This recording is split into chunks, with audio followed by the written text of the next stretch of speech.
Kung walang magsasaka, walang bigas. Bigas na kinakain at bigas na bumubuhay sa atin. Kung walang construction worker, walang bahay na masisilungan. Walang gusalit establishmento na mapagtatrabahuan.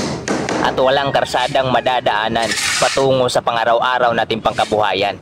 Pansin nyo ba?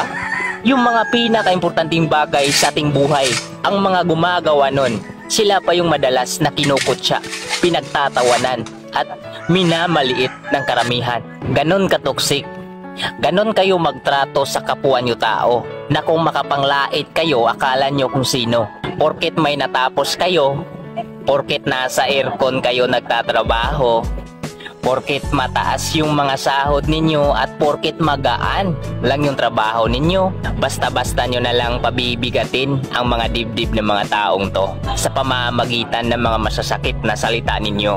Oo, aminado, madalas sa aming mga magsasaka, mga mahihirap. Madalas sa mga construction worker, mga mahihirap. Pero baka sa sobrang taas ng tingin nyo sa mga sarili ninyo, baka hindi nyo napansin na yung mga utang ninyo mataas na rin. Baka hindi nyo namalayan na mas mahirap pa kayo, mas stress pa kayo, mas marami pang galit sa inyo, at mas masalimuot pa yung mga buhay ninyo. Yung mga kinukutya ninyo, baka mas masaya pa yung mga buhay kumpara sa inyo. Pepersonalin ko kayo. Mamili ba kayo ng taong irerespeto? Mga mayayaman at may kapangyarihan lang ba ang